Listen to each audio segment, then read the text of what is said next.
Welcome to Something Positive for Positive People. I'm Courtney Brain. Something Positive for Positive People is a 501c3 nonprofit organization. These fucking ants. Okay, so I have an issue in my room. I don't know where they come from, but there's just like three or four ants that's always just on my computer.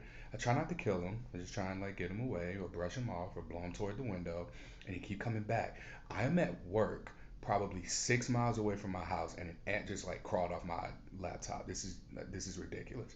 However, it's okay because it's just an ant, and it's not like a killer spider or anything like that. Go ahead, little buddy. You can go away. Yeah, you're in a foreign environment. You'll find you a new colony. All right. Anyways, nonprofit organization that essentially just serves people who are navigating herpes stigma. I know that lately I've been trying to restructure the exact wording for what it is that we do because we've suspended offering the free therapy. It just wasn't efficient. It wasn't making sense to continue to do that. So I do still have my therapist that I've worked with that I can recommend to you. If you're in their state, if you're curious about working with a therapist that has experience working with people with herpes, then I will absolutely introduce you to them. But yeah, ultimately, what your support is going toward is our attempts to get these lived experiences that people have shared and the communication that has been developed and understood through people's lived experiences navigating stigma. We want to integrate those into STD prevention efforts. So that's essentially where my efforts are going to go now moving forward. We're almost at episode 300. I want to do something special, closing out 300 numerical episodes. Like right now, we're at more than 300 episodes, but just a few if you add all the bonus ones. But at this point in time, I'm thinking that episode 300 is probably where I need to take a little bit of a break and decide moving forward how things are going to look for something positive for positive people. All right, so thank you for being here. You can visit www.spfpp.org for more information. Keep up to date on any events. I am beginning to do live podcasts. You'll see by the time this one's uploaded that there's a video recording podcast on the website. So that's one more way that you can check out something positive for positive people and engage with me there. I'm also on Instagram at Courtney Brame underscore, all one word. All right, so today, do you want me to say your name at all? I have no reason to say your name. Oh yeah, you can say my name. Okay, Yeah. say my name, say my Same. name. All right, so I'm here with Savannah, and it's so funny because like we work together, and just Yeah. so casually, we ended up talking about like what I do for something positive and the herpes Yes. stuff, and then you mentioned to me that you have herpes, and then one of the things that I try and explain to people is just like you don't really know like who else is dealing with having herpes unless you Yes. are willing to put yourself out there. I happen to be out there in a much more intense way than a lot of people need to be. Yeah. But it's been my experience that the more people that I share with, the more often I'm being met with like a me too. So just out of curiosity to start out with, like, how did you find me, or what made you like share that with me? Yeah. I'm so glad you asked that because, like you said, we work together. So I've seen you around work. We've had conversations. You had, maybe still have, a very explicit sexual health sticker on your computer. And one time we were sitting in the lounge and I saw it and I was like, what is this guy? Like, why is this here? And how do I bring this up in a work setting? And we work in like reproductive health here, so it's not like, This is a job where I get the genital exams. I get fingers in my butt and my genitals tugged yeah, same. on. So not abnormal to have those conversations. So I had always wanted to sort of like pick your brain about that. And then I saw that you were teaching a class on disclosure. And that's when I was like, oh, I really want to have a conversation with you.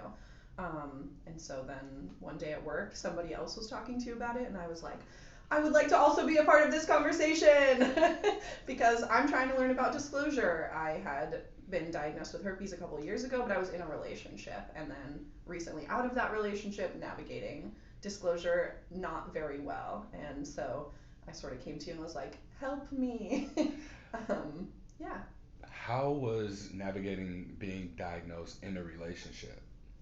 It was, I think, a positive experience. And I will say I was at the beginning, like I was at the entering a relationship part of a relationship. I had just started dating this person. We weren't necessarily exclusive, but we were forming like a very intimate relationship. And we were at that point where it was like, oh, this is something. We're both going to keep doing this and like we're building something great together.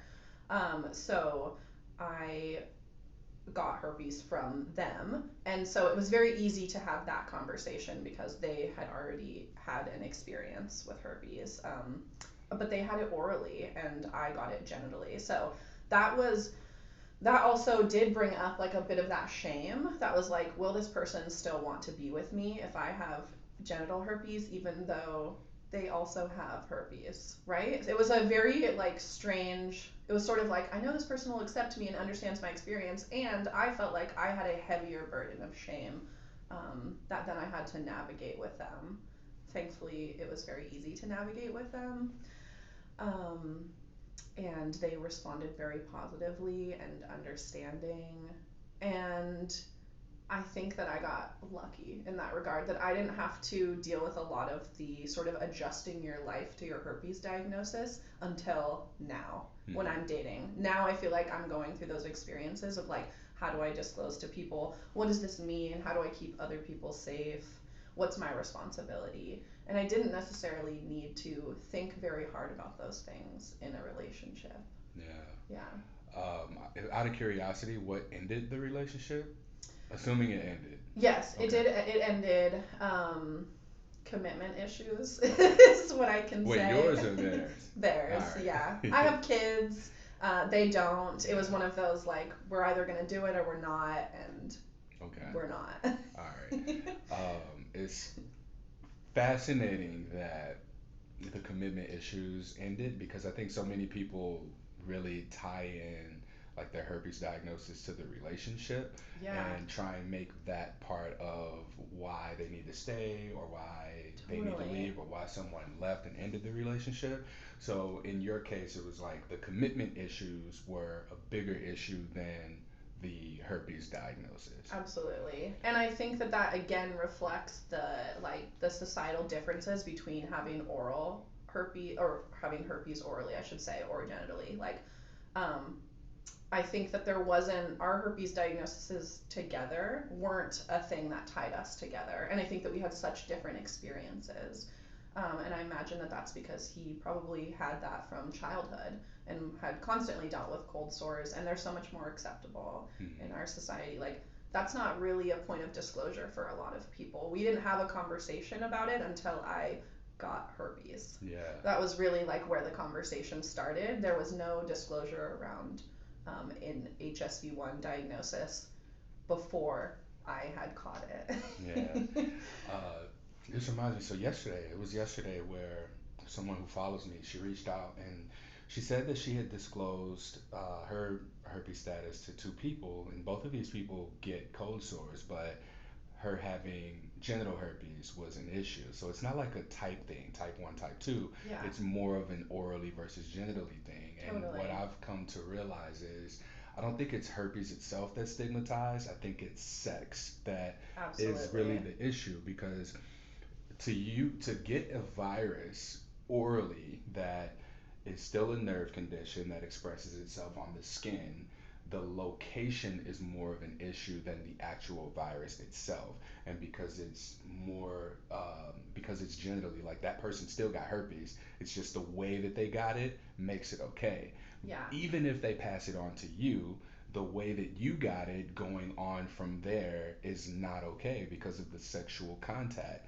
And yeah, so, given the stigmatization of sex, not necessarily herpes, I think that that's really where a lot of this untangling of stigma and bringing more of a reality into where we are in our views around sex is going to be what makes us like dissolve any internalized stigma that we have for absolutely. ourselves. Yeah, I think that that can be a really frustrating part of having genital herpes is knowing that like I have the same type of herpes as people who have it orally, and they're living very different experiences than I am. Hmm. And that mine comes with shame and that theirs doesn't, even though we're experiencing the same virus, that it affects our lives the same amount of time in the same ways and all of those things. Um, I found that in my like herpes disclosure and sort of my journey of like owning that I have herpes, I often want to explain to people how I got it, that I got it from someone orally, as if that excuses it or lessens the shame, or that I got it in the context of a relationship. And I have to like untangle that shame myself as well and tell myself, I don't need to justify to people how I got herpes, right? This is just a part of my body and a lot of other people's bodies, and it's a thing that I'm navigating and dating. But it's like we want to justify these things. I want to tell people I got it from someone who had a cold sore and they didn't know that they were developing a cold sore, and as if that justifies it or makes it less terrible that I have it or makes people more comfortable. But it's not my job to really make people comfortable with the fact that I have herpes. And when I have disclosed to people, generally I do get a positive reaction. Thinking back to what you said earlier about sort of like when you disclose to people, often the response is like, oh, me too.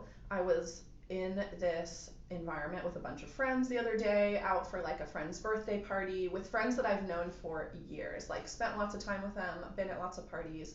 STI testing comes up, and I made a comment about how herpes testing is not the standard part of an STI panel and that you sort of have to request it. And I didn't figure that out until I had herpes. And I just decided to disclose this to my friends because I love them and trusted them. And like half of them said, me too, me too, me too. And I'm like, how have we never had this conversation? How is this not a normal part of like our everyday life, is telling our friends like, hey, by the way, have you been tested for herpes? Because I had this experience and realized that I didn't know that I had it. Mm-hmm. And it's just like there is this warmth to disclosing to people and then finding out that you're not really alone in this experience. Yeah. And a lot of our conversations have made me feel that way too. Like, oh, I'm really not alone in this. And that helps me own that herpes in a public way a lot more. Mm-hmm. Thanks for sharing that because I remember having this experience specifically where I was much more comfortable being myself around people who knew nothing about me except that I have herpes. Mm-hmm. And there was a day where I was around people that I've known half my life, and I'm on my phone engaging with these people who know nothing about me except for that I have herpes. I'm like, oh, like, haha, enjoying myself, feeling good. And it took one of my friends to say, hey, man, you all right? You don't seem like yourself. And so that friend kind of pulling me into the present moment, like snatched me out of this alternate reality Yeah. where I'm more myself to these complete strangers who know this one intimate detail about me, but nothing else.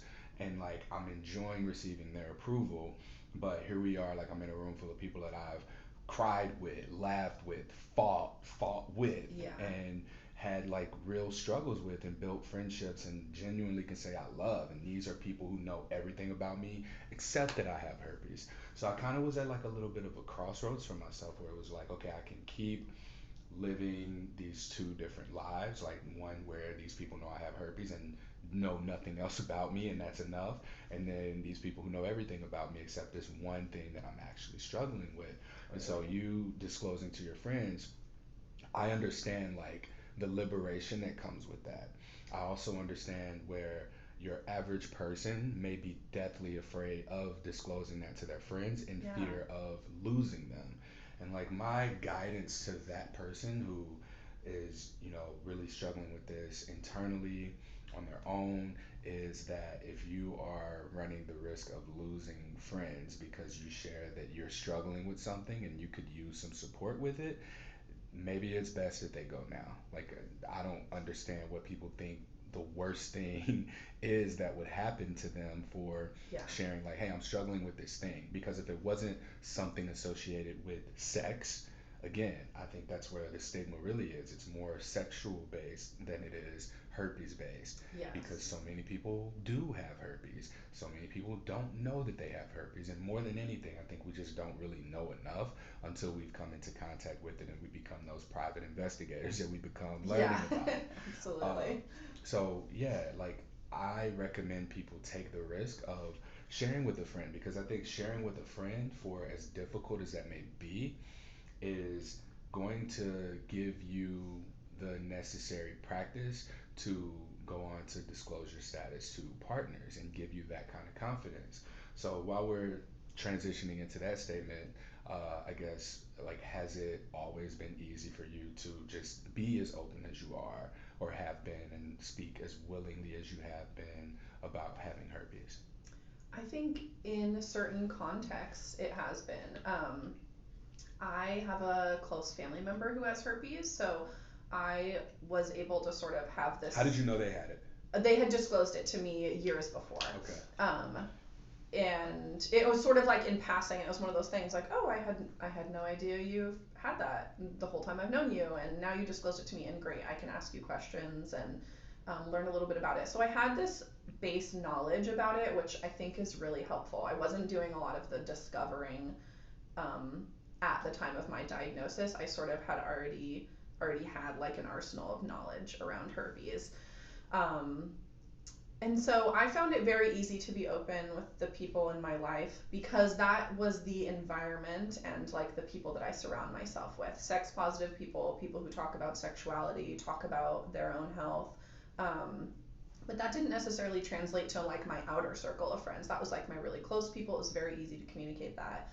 And then I just really like started experimenting with disclosing to people around me because I think that when I started to get positive reactions like that, I thought it is a great place to start to practice. And I've expressed to you, Courtney, that disclosing to sexual partners has been something that I'm really struggling to navigate. That feels very vulnerable and I don't know how to do it. I'm very afraid of rejection.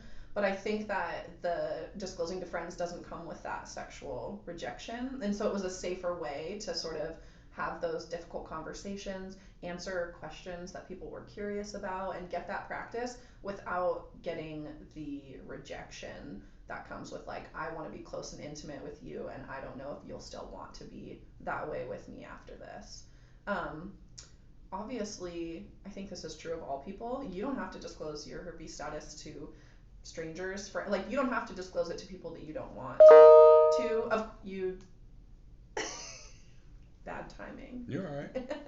um you don't have to disclose it to your peers just because you want to. I guess that's what I'm trying to say. Like, yes, disclose to your sexual partners, but I don't need to tell my friends. They don't need to necessarily know this thing, but in the moments where it's felt natural to do so, I've taken that opportunity and usually been met with like warmth or disclosure from them. Um, I have a friend that I've disclosed to who then a few weeks later disclosed to me that they had HPV, and then I was able to ask them all these questions about HPV and get all of this knowledge that I didn't have. They were like open and they wanted to talk about it. And I think that's the really profound thing is that people, this is a really intimate part of our life. We want to talk about it. We want to tell people the things we know about it and understand about it. So when people are curious and approach disclosure with curiosity, that feels really warm and welcoming as opposed to like approaching it with like shutting down or I don't want to talk about that. But I've been lucky to not really have that experience. Um, but pick my brain in a few months when I've had some practice exposing or disclosing to sexual partners because I'm very curious what that process will be like. Hmm. Yeah. Well, we have a podcast episode, and I'm gonna more so update this one.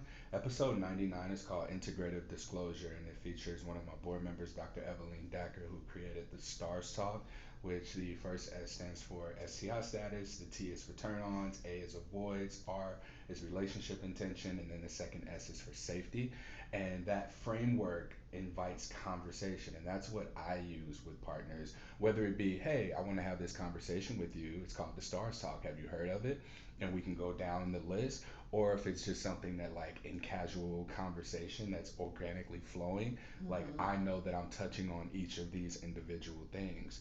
Um, and a lot of the conversation around herpes and disclosing your herpes status, like, that's something that can be put on the back burner after you've done enough vetting to see if this person is even someone that you are wanting to be sexual with. So it allows for you to have the opportunity to really see, okay, I think I want to have sex with this person. Do I really want to have sex with this person? Do they make me feel safe? Yeah. Are we compatible sexually? Do they respect my boundaries? Do they, in fact, like some of the things that turn me on? And then how are they with talking about STI status, right? First thing that comes to mind for me is when a person says clean. When you see clean Yes. on an STI or on someone's profile, or if you Yes. hear clean in their language, you know that this is generally someone who just may need a little bit more education than you might be willing to put out, because disclosure fatigue is real. Like the Yeah. emotional drain that comes with getting the courage to get to a point of sharing this vulnerable piece of information about yourself with someone, where the risk is rejection, but the reward is connection. You Hmm. know, it's the reward from it. If you get that, it's going to be like, yes, it's 10 times better than it would be had you just gone through the process and gotten it. However, it's the same thing for the rejection. The rejection Yeah. hits 10 times harder if you get that.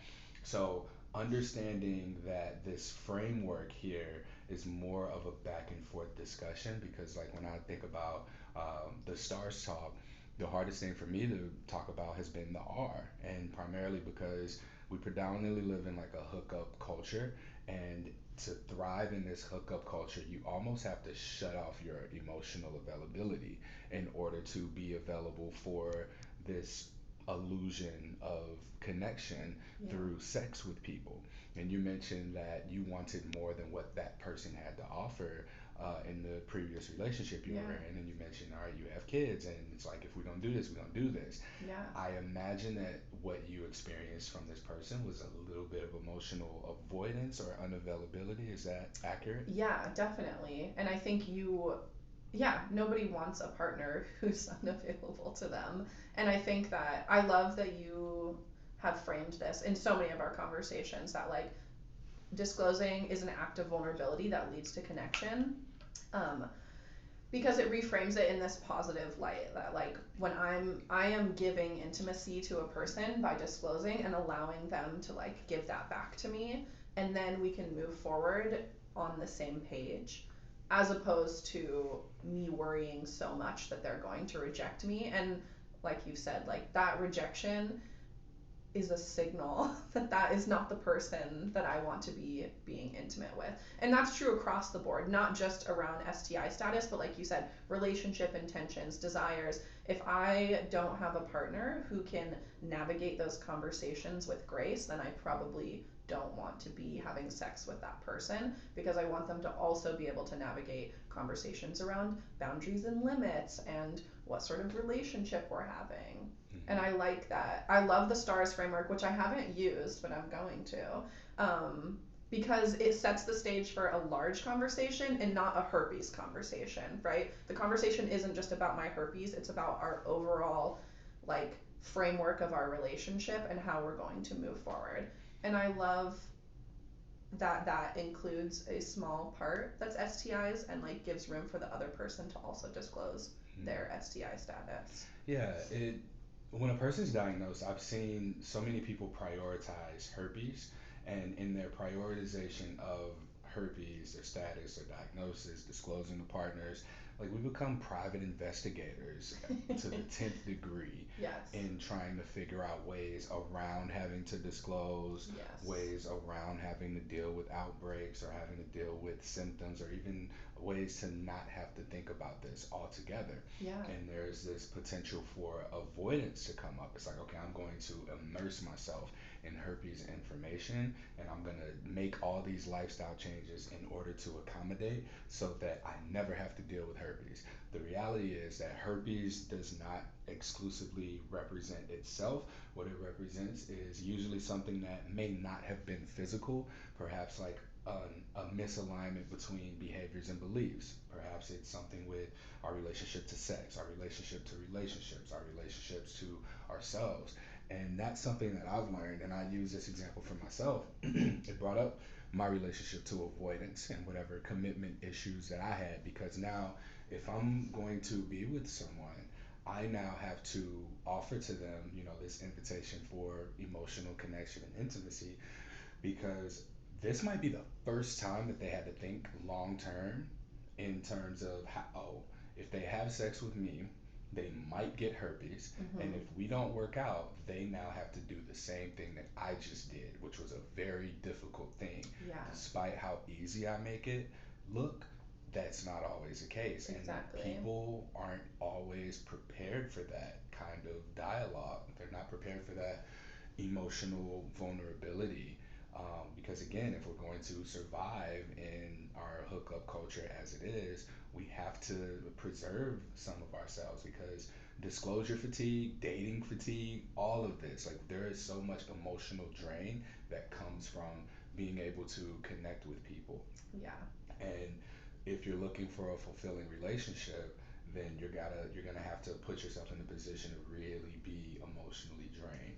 So I find that the Stars Talk itself, and this will be something I'll re-interview Evelyn about because it's evolved significantly, and I think that there's more experience that I have because I've grown through Stars Talk personally, just being Yeah. able to speak about the R part, the relationship intention, because it's also about being genuine about what it is that you want.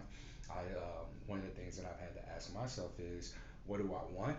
And now, what do I want from you or with you, right? Mhm. And sometimes those don't always match up. And if Yeah. you are able to prioritize that bigger picture of what it is that you want, you start to see and you start to see more of what's closer to that rather than it just being like, oh my God, I have herpes and I got to tell this person I really want to have sex. Because you can really lower your standards and start reframing subconsciously what it is that you want and making it more about what's available to you. Like instead of going for what you want, you take what you can get. Yeah. And I've seen that from so many people over Totally. the years. And it's like, well, when we do find ourselves in the position where we are able to put ourselves in a position to get what we want, period, it's a complete like lifestyle change for us. Like Totally.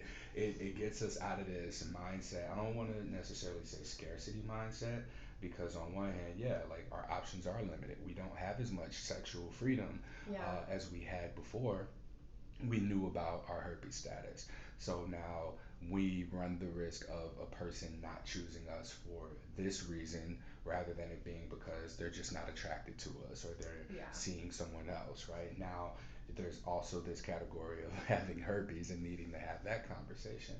Um, but yeah, all of that just to say it's more about the person, the connection, what it is that you want, than it is what's available to you. And like Yeah. looking at the person across from you and be like, oh, you have the ability to give me sex and communication. Mhm. I just need to get over this obstacle. Hey, I have herpes. And then leaving it Yeah. at that. Yeah, absolutely. I um I like what you were saying about yeah, our options are more limited with herpes. And I don't know that that's necessarily like a fully true statement. I think that like with disclosure and communication, really our options aren't that limited. But yes, people are going to have boundaries. And I think that has been a big point of grief for me is shifting the way that I view my sexual freedom. And that has been one of the things I'm really struggling with right now, and that's come up a lot in the sort of navigating disclosure and dating conversation, which is that I'm used to having a lot of sexual freedom. And I also really enjoy that being my relationship to sexuality. I think I made a joke to you the first time we talked about this, which was just like I identified as a slut and I'm grieving that identification, which is that like I had full sexual freedom, you know, within reason.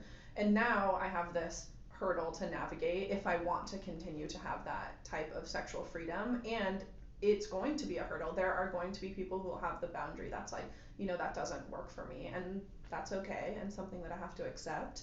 And so shifting our identity as like a sexual being and sort of allowing herpes to be a part of my sexual identity has been very difficult for me. Um, and it's something that I'm just still navigating. Like, I can be a slut with herpes. I just have to figure out how to have those conversations with people. Thank Yeah. you. I want to go back to what you mentioned about like our options not really being limited. Uh, just because I want to add to that.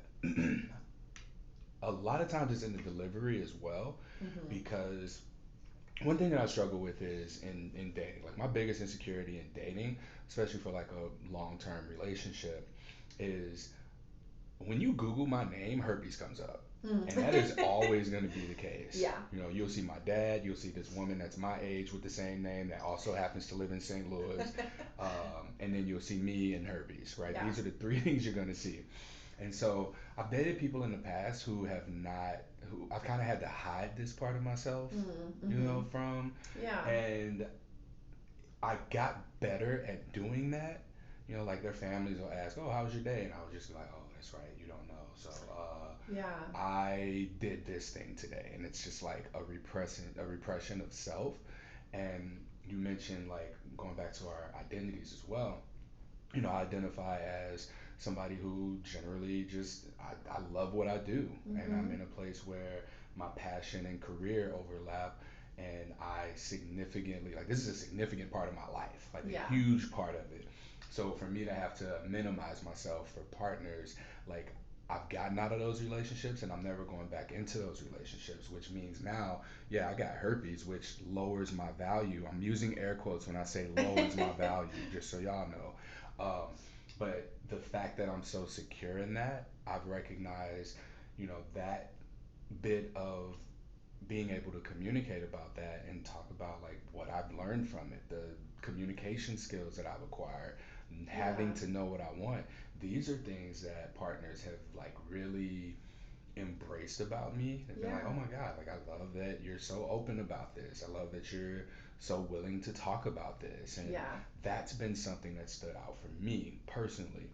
But to complete the circle of what I was trying to get at is that it really is about sometimes how you present this. Mhm. Because if you're just like, "Oh well, I have herpes," all we're doing is projecting that feeling onto the other person.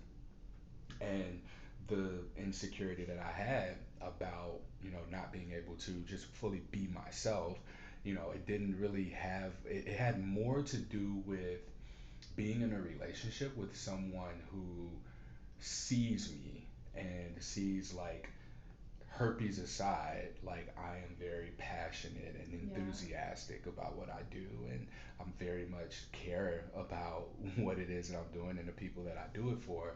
And in relationships, it's been very invalidating to this part of my identity.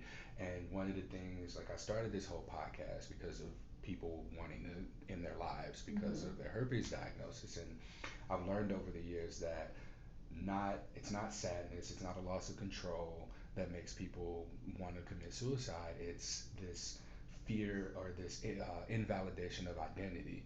And so having my identity invalidated on a regular basis, I realized how much more I had to do with that than they had to do with that. Totally. Because now, like, I don't want to even entertain somebody Yeah. who's not going to let me be me and validate my identity in that sense. And that's one of the things that I'm trying to get across to people is that there is so much more to us than this herpes diagnosis. It's more about our response to it.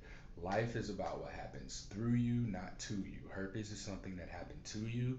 Your response is going to be what happens through you. So you can just allow for this to stagger you and just make you, you know, limit yourself and feel like you have less options, which again, the reality is if you didn't have herpes, more than likely, if there's someone where there's mutual sexual interest, they are more likely to move forward with you if you Mhm. don't have it than if you do. However, there is still a person, there is a type of person who, when you are vulnerable, like the emotional connection, the hotness, the attractiveness, that's going to be more important to that type of person than just the fact that you have herpes. So, yeah, I invite people to just like take that risk. You take the Yeah. chance. Like you listen to this podcast, you hear me, you see me living my life the way I live my life, and I think that there's so much that can be taken from my experience and then applied to, whatever your unique circumstances are, regardless of how, you're like, well, but Courtney, you're dot dot dot. You've been doing this for as long as you have. All I have one conversation at a time, and that's really what this is. You get to observe these conversations, and that's where it starts. Like, I just challenge what the status quo is in reference to what a person thinks about themselves when they get their diagnosis. Because, something that you said as well, you mentioned your sexual identity. You identify as a slut. Mhm. Having herpes just shattered your identity as a slut.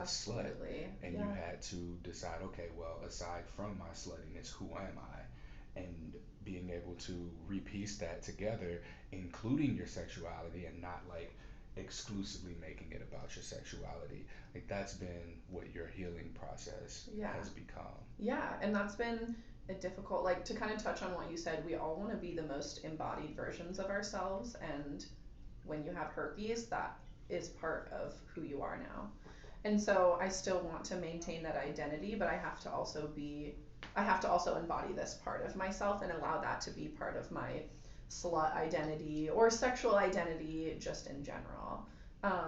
And that's really hard. But like you said, truly practicing those conversations has made that so much easier. And I think that that goes for herpes, any STI, trauma, like all of these things. I think about, like, if I can touch on my experience with abortion, like I had an abortion and I felt very isolated in that experience, but again, had a lot of positive support around me.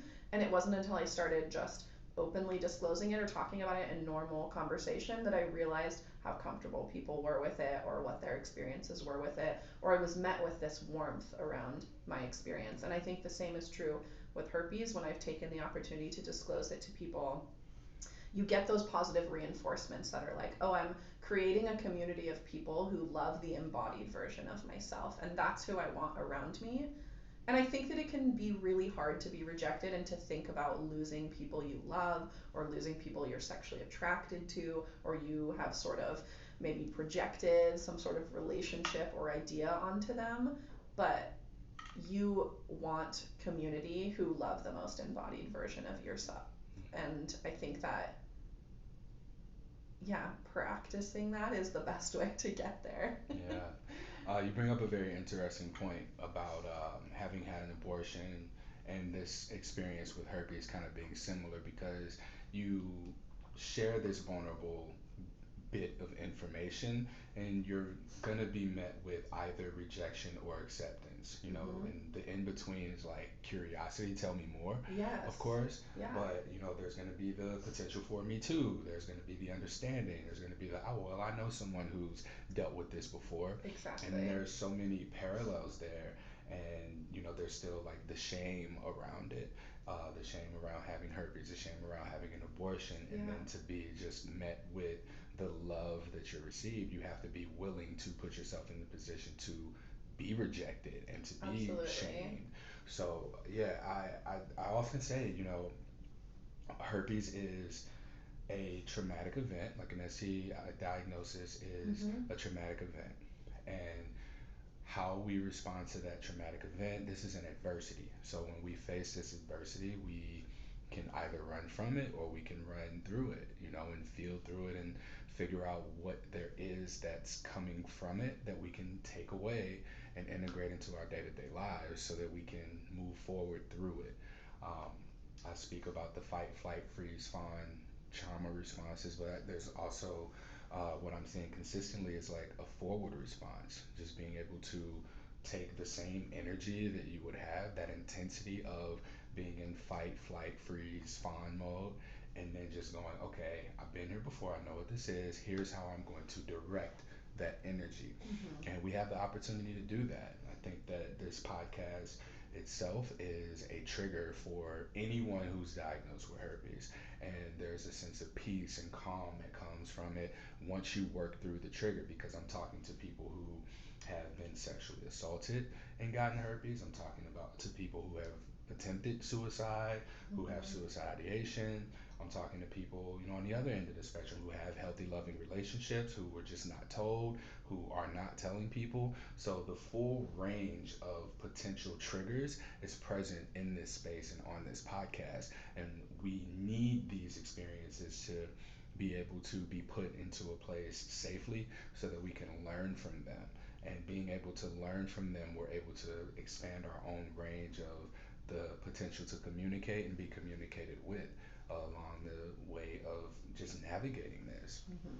Because stigma in itself is just its own like solar system of Yes. possibility, and there are so many different people navigating this in different ways. I really do believe that what this platform is gives people the tools to be able to decide how they want to navigate it.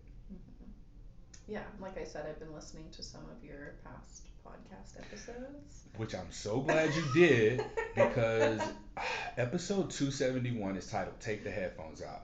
In the description, I said I interview a 64-year-old black woman named Joyce. And this was so funny. So we got to work a little bit early today, Savannah and I let her know I'm in the conference, I'm in the lounge, just meet me in here. And she goes, yeah, I was listening to your episode with Joyce, the 64-year-old black woman. And I was like, oh, the was that Take the Headphones Out. So she played it. I was like, that does not sound like a 64-year-old black woman on there. And it was Dr. Ina Park. And apparently, I uploaded what was supposed to be a chapter of the Something Positive for Positive People book. I uploaded it into that episode because Savannah was like, "Oh my God, yeah, this was so much like useful information. It really sounded like a good resource." I was like, "What are you talking about?" I remember that episode, and we just talked about how like Joyce talks to everybody, and that's how she like dates and meets people. And I look, and sure enough, I just uploaded the wrong audio. So yeah, I know I just said if you aren't doing one of those four-letter F words to me, not to give me any criticism or advice or anything like that. Uh, I think I take that back. So if y'all hear this, if y'all hear anything that doesn't sound consistent, please give me feedback on that. But otherwise, like when I'm sharing things, like don't come at me for that. So what had happened was, just so you are aware, so I posted the like my calories from the other day, Mhm. from that breakfast I told you about. I had like 3,300 calories for Yeah. breakfast, and I posted that to my Instagram story. Uh huh. I'm just excited about the fact that like I see this now, because being here, getting the exams that we get, I know that I'm fairly healthy. However, I had a very close run-in with diabetes, and I needed to Mm. make some lifestyle changes. Mhm. So now looking at how much I'm eating, I'm like very excited and enthusiastic about just learning this stuff. Yeah. And so I posted it to my story, and I just asked, like, hey, anybody, do you track your calories? Mhm. Just to see like if this was a thing that people do. Like, am I late to the party or what? So someone responded to the story and said that I might be triggering someone. And I got to thinking, I was like, there were a couple of things, there were a couple of thought patterns. One was, if I say what I'm thinking right now, I'm going to get canceled. Can't do Mm. that right now. Mhm. The other thing is that I caught myself wanting to explain myself. And Yeah. so I just had to not reply. And I thought about it. I talked to a friend during the day, and I was like, yo, I post burritos, enchilada burritos. I post pizza. I post all kinds of food. If I'm triggering somebody, I would have triggered them by now. I would have Mhm. been triggered them. Like, why is this the thing when I'm like actively just trying to be curious about food, Mhm. right? That's genuinely what I'm doing for my own like health and lifestyle. So that's why I got a little bit passive aggressive there. Um, but yeah, ultimately, like what again, like what I'm doing here is I'm challenging people. You know, there's a difference between being triggered and they're being challenged, and that's a recent podcast episode too. You can go check that out where I go into more detail about what I just bitched about. um, Out of curiosity, are there any questions that you have for me, or is there anything that you want to be sure to touch on before I let you go? I typically make these about an hour long, and Okay, we've for got sure. We've got time. time. Hey, I can talk now, so. I know you can. Here's what I wanted to I want you to walk me through a mock disclosure conversation. Oh, that's Will you do easy. that? Yeah. Okay. Okay. So let me see. Um, Online or in person? Give me. Let's do it in person. We're on a date right now and we want to go home. Let's have a conversation. Oh, okay. So if it's at that point, so We've had a great I'm in date. a very unique situation because we will have already talked about what I do. I know. So So you the have that going, like you mentioned earlier. You have that, like people Google you, and mm, we've had conversations about do you put your STI status on your dating hmm profile? But let's assume we don't know. I okay, haven't Googled you. I know nothing about you. okay, We've gone on a great first date. I want to And invite you back to my and house. for whatever reason, you never ask me what I do for work. Got it. Exactly. It's better that way. Maybe it's just better that way. So my disclosure would just be something like, I'm having a real good time. Oh wait, you just invited me to your Yeah, house. I'm having a great time. Do you want to come back and have a drink at my house? Yeah. Okay. Before we go back to my house, oh shit. No, let's switch roles. Look, See, let's you've see how had you this did that. You did that. I was just gonna ride it I'm out. like, you've had this. Okay, all right, I'll do it. Okay, before we go back to my house, I want to make out with you when we get there and maybe do more. No, literally, no one has that conversation that Oh, way. I do. Really, you're like, Yeah. I want to make out with you Oh, later. absolutely. I have absolutely walked people to my house and said, I would like to take you home and fuck you. Or, like, I would like to walk home and make out with you and stuff. Okay. Okay, sorry, All I'm right. very explicit. I wasn't That's lying about the amazing. slut All thing. right, this is amazing. I'm in Portland. I'm in Portland. This is very important to note. This is a very Portland conversation. Okay, All all right. right. Maybe I'll have a normal conversation. All Okay. right, I'd like to bring Normal. you a less slutty version. All We're right. doing a terrible job. We've wasted like 3 minutes just laughing about this. No, Okay, it's fine. all right. I'm having a great time, Courtney. I'd love to bring you back to my house and have a drink, and see where things go. Maybe. But before we do that, I wanted to let you know that I have HSV1. I take an antiviral daily that's supposed to sort of control the spread of herpes, but it is possible that it can spread, though unlikely. Do you know anything about herpes? Do you have any questions? Um, my question is, why'd you do so much explaining? Ooh! Because I'm really nervous, and this is the first time I've actually ever disclosed to somebody that I have herpes. Thank you for sharing that with me. How, well, it sounds like you're managing it pretty well, taking the medication for it. Yeah. So from what I know about herpes is like sometimes it's there, sometimes it's not, right? Yes. So I've had one outbreak, and I've actually never had any more. So I don't know that I'll ever have another outbreak, but I also don't know that I won't have an outbreak. So if you don't have an outbreak, I can't get it, right? Well, that's a hard question to answer. I think the blanket answer is yes, but I don't think that that's 100% true. I think Okay. that I can still shed the virus at sometimes, even if an active outbreak isn't obvious. Okay. So can we just wear a condom and Absolutely. That was definitely going to be part of the experience anyway, okay. but I still just wanted to let you know. All right. Well, I know you said you have herpes. I recently had an experience with a partner who had whatever it is, trick. Oh, okay. I got tested for that Okay. and I was negative. I got tested for everything else. I typically do get tested between partners. Um, Barriers are always until negotiated otherwise. Awesome. I feel comfortable with that if you do. All right, let's go. Let's go. All right, how was that for you? I thought that was good. It's also easy to have this conversation with you because we've had this conversation, like, and I'm not actually worried that you're not gonna go home with me. You're right, right. But it was great to practice the language. I also love that you called me out for explaining too much. So I'd love to hear like what would you say? You wouldn't explain yourself that much. I think I'm wanting to give the opportunity to like ask questions or be Yes. curious. Yeah. I think that curiosity is a very good way of approaching it. Like, hey, I want to bring you back to my place and I'm going to do all the nasty things. But first, like, I want to just make sure that's something that you're comfortable with. I do need to tell you that I'm tested positive for herpes. Okay. Um, like, what do you know about it? Okay. Yeah, I like that. I like the what do you know about it. Yeah. Yeah. But I also like to really, okay, so we're gonna go through this again. Let's say I'm leading the conversation. Okay. I do generally like to start with the R. So let's say the date's Okay. going well and I'm feeling compatibility. Be like, oh, well, hey, I'm really liking where this is going. Like, what are you thinking as far as like, are you getting friend vibes or a little bit more or what?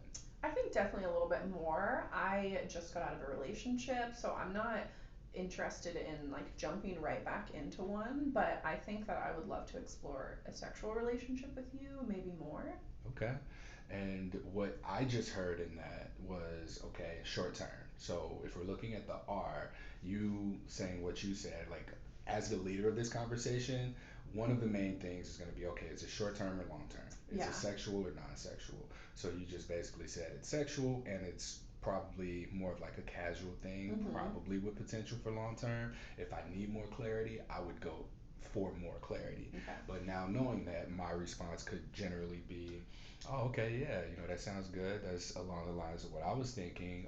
But as long as it has a potential for more, like, I don't know where things are going to go, but I'd like to see you more on a regular basis than just sexually, Yeah. right? And then you can say whatever it is that you're going to say. And at that point, like, the R is taken care of. Okay. So I haven't told you I have herpes yet. I just know that our relationship intentions are going to be for a sexual relationship at the moment.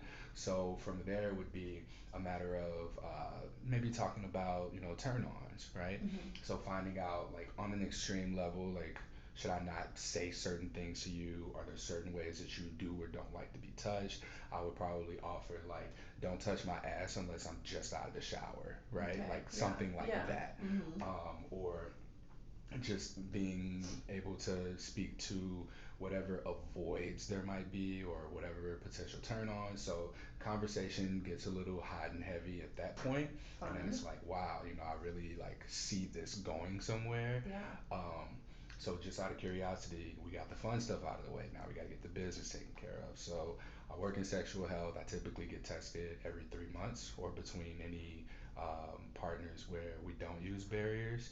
I was last tested a couple of weeks ago, 3 weeks ago actually. I can show you my chart if you need to see that.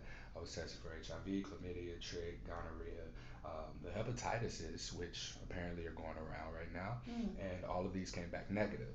I do still test positive for genital herpes, and just out of curiosity, how often are you tested? I also usually get tested, probably not as often, maybe about every 6 months or so, or after, partners where I haven't used a barrier as well.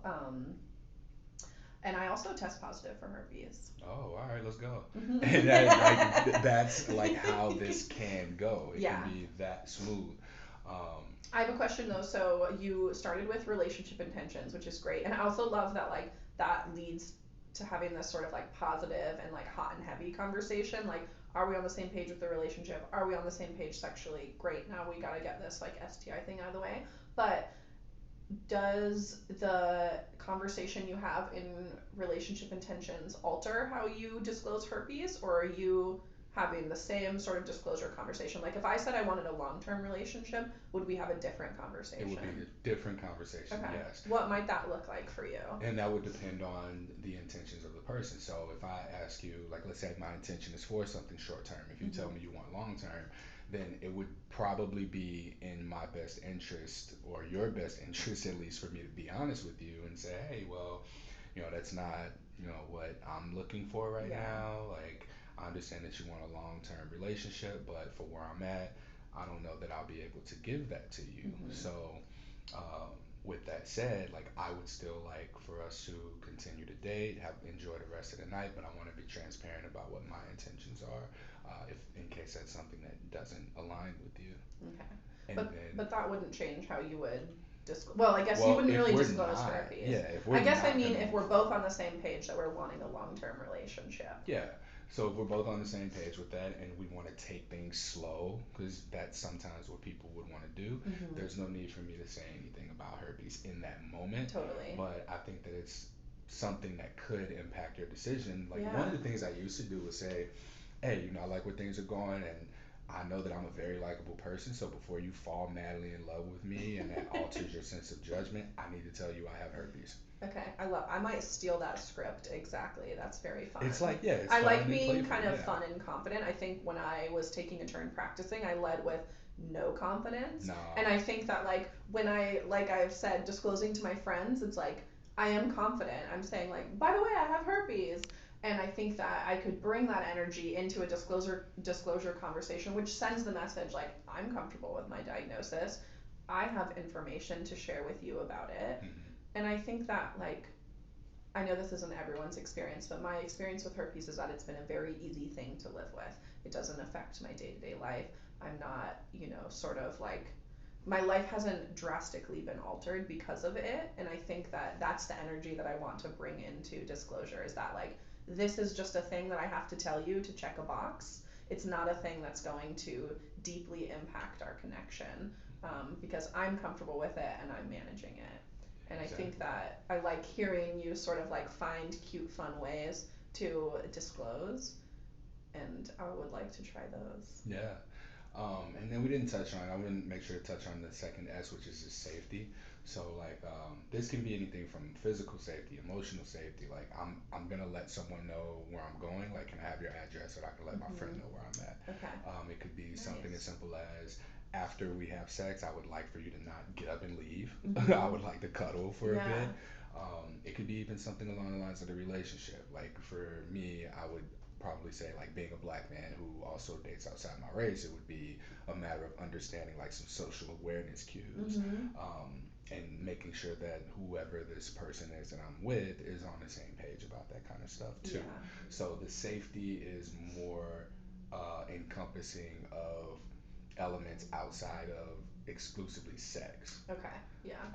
So yeah, I just wanted to make sure to touch on that too. But that's essentially like what this process can look like. There's all Mhm. kinds of ways of disclosing, and I invite people, if you're listening to this, there will be something positive for positive people disclosure practice sessions. Like I will do like sort of like kind of like what we just did, like a live podcast recording where you'll be able to join and ask questions about disclosing your status, and I'll just kind of walk through what that can look like. These are going to be where I ask for donations because I have so many of these conversations one on one, and it's kind of getting to a point where it is so much more useful to have a room full of people or a handful of people with various experiences sharing with each other because I ain't gonna always be here. Like my priorities are very much shifting, and I'm very much feeling called to do what I consider to be more than what you're seeing here in this podcast episode and the podcast in general. And I have an idea of what that looks like. I'm just unable to really communicate it.